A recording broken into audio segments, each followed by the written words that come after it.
Welcome back to The World Over. According to the latest statistics, religious are getting older. 75% of men and 91% of women in U.S. religious communities are over the age of 60. But the same survey by the National Religious Vocations Conference tells us that 43% of new members of religious communities are under the age of 30. The millennial generation. One of the orders attracting younger vocations is the Poor Clares of Perpetual Adoration. And if that sounds familiar, it should be. Mother Angelica is a member of the same order. This branch of the Poor Clares is opening new monasteries all over the country. Here to explain why young women are coming and to tell us about her new monastery near Charlotte, North Carolina, is Mother Dolores Marie, the abbess of St. Joseph's Monastery, and Sister Marie Therese. Welcome to the program.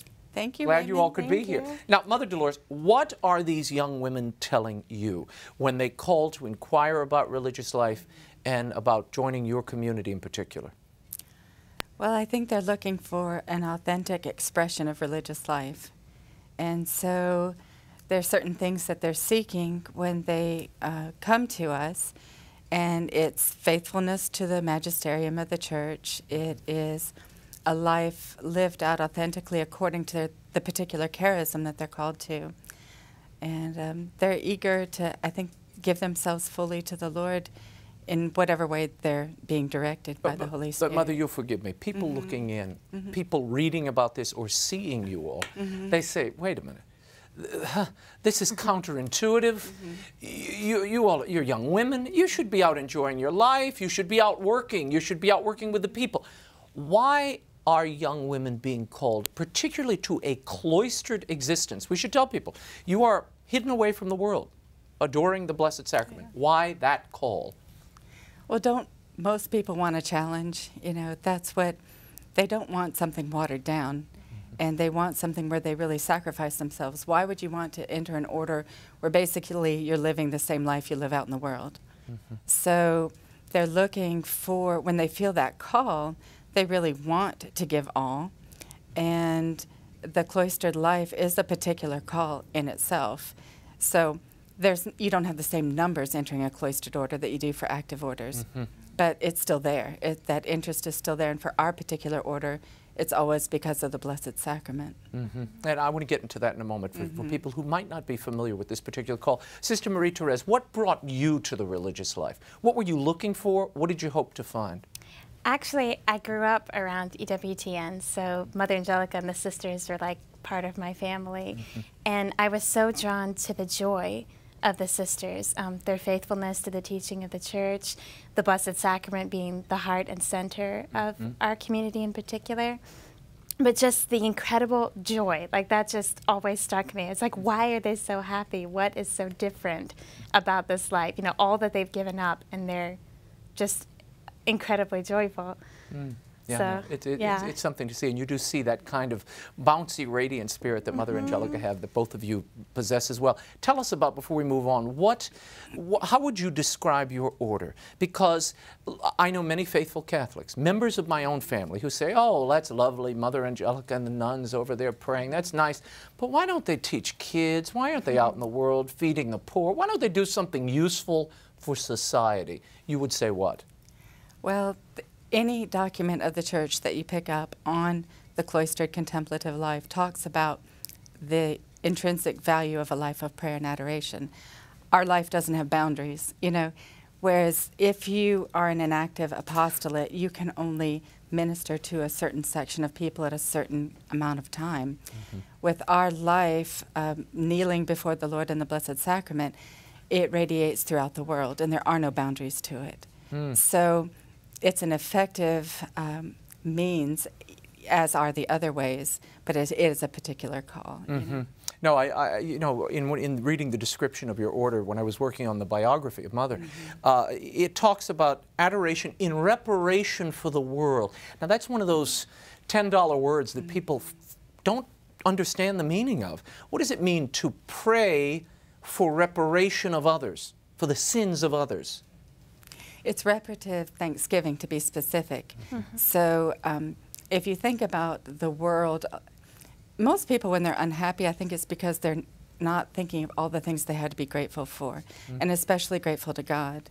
So our order has, our foundress was very moved by the story of the 10 lepers, where only one came back to give thanks. And she said, okay, there's all kinds of orders out there dedicated to reparation or whatever it may be, but our order is going to be to thank God for all the blessings, for all the things that people neglect to thank Him for. So that probably lends to the joyful attitude of our life, because it is a more positive and thanksgiving. A life of gratitude. Mm-hmm. A life of gratitude. Mm-hmm. And you know, people have asked me as they've gone up to the monastery, what do they do in there? What do they do all day? You know what they do in there? Keep this thing rolling out here. You know, it's the spiritual dynamism that keeps the rest of this going, unseen, unheard from, but nonetheless it goes on, and it has an important, and in the life of Mother Angelica you really see not only the witness of that contemplative life, but the ripple effects of that prayer and the sacrifice and pain of one life, yes? Well, it's just, it's so hidden, but it's so powerful. It's like you can touch so many more lives than you ever could in any other way. It's amazing what the power it puts into the heart of the church. Now, you both are engaged in a pretty important work now. You are focused on building a new monastery. You were up in Portsmouth, Ohio. Right. You're now called to build a monastery in Charlotte, North Carolina, just outside of Charlotte.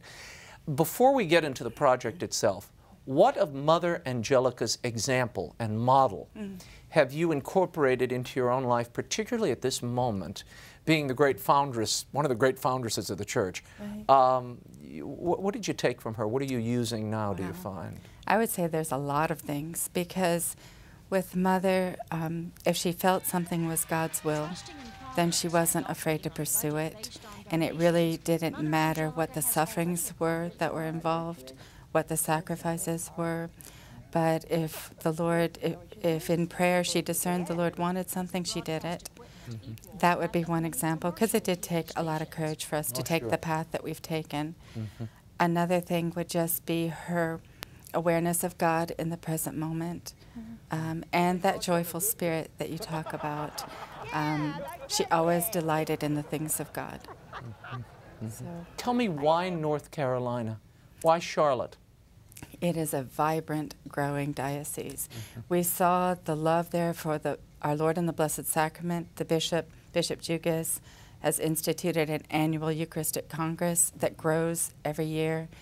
There are a lot of young priests who are just full of love for their vocation, and that's where you're going to get vocations. It's where they love where the priests love their vocation, and where they love the Blessed Sacrament. And tell me what the plan is. This is, you found a bit of property, right? A bit. Tell me about the bit of property and what the plan is. Okay, we did. We found a large parcel of property, and we ended up buying it in conjunction with the Te Deum Foundation, and they bought one portion of it, and we bought the other, with their goal being in the future to build a seminary. And then ours will be the spiritual support for that seminary. So that's, right now, theirs takes a little more discernment before it moves on in, different stages, whereas we're there to support, of course, the diocese, the priests, all the laity, and like I said, further. But we can go on with our building and plans at this time, and as the Lord permits. Tell me, how did you find this spot? There's an interesting story there, and then we're going to show a little bit of a trailer that you all have built to kind of propagate the plan here. Yeah. I always wondered, because we were looking inland in Ohio, and then looking again when we came to North Carolina, and we always kind of joked around about it, because with Mother, she would either see the infant Jesus, or she would see Saint Michael. And I thought, okay, Lord, you're probably not going to do that for me. I'm probably not going to see St. Michael, probably not going to see the baby running along the fence. But how are we going to know where you want us to build? And so this day that we went out to look at this particular piece of land, we were looking at probably 5 pieces that day. And as we got to a certain spot on the land, something caught our eye. And it was a outcropping of white rock in the middle of the woods of pine forest, but the sun was coming through the trees just enough to brighten it and draw our attention to it. when we got out there, the priest that was with us held up his phone to take a picture of the rocks, but when he held it up, a perfect luminous cross showed up in the viewfinder of it, and we both caught our breaths because we couldn't see it. And it was on 2 different levels, one up high, one low, and the light was coming through just... And they were branches that were coming across. But not touching. You couldn't really pick it up with your eye. No, it was the angle that he was at that it appeared to be across there. Yeah. And just lighting up enough to make a perfect cross. And I didn't think that much about it at that time, but later we realized it was the feast of St. Helena, and that Constantine was told, by this sign you shall conquer. A luminous cross is what he was shown. And we thought, okay, this probably means something, you know. we should look into this a little bit more. Interesting. I want to show people a trailer. This is a little trailer the sisters have assembled, and you'll see a shot in this trailer of that luminous cross. Take a look.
Sister Marie, how many nuns are there now who are joining this effort? There are 5 of us currently in Charlotte, and then we have so many young women who are interested. We've met a lot of young girls since coming, and it seems like once we have a whole crop of 10-year-old girls who are dying to enter, so we might have a boom in a few little years. early, though I have a daughter who's 6, and you know, at this point, looking at what's happening in the culture, the habit wouldn't be a bad option for her mother. But Never know. I'll contact you in time. Why do the people of Charlotte need a contemplative house there, a monastery of contemplatives? Well, it is the first of its kind in that area, and they're very grateful for it. They have a keen awareness of the power of prayer, and the bishop himself has just been extraordinarily supportive of it. I think he sees the deep value of it because it is, like you said before, kind of like the fuel that helps everyone to keep going in the world. Well, Mother Dolores, Sister Marie Therese, thank you both for being with us, and we wish you the best, certainly, in all your endeavors and with the monastery. And you can learn more at www.stjosephmonastery.com. Now, it's just St. Joseph Monastery, all one word, .com. You can learn much more there, and thank you again.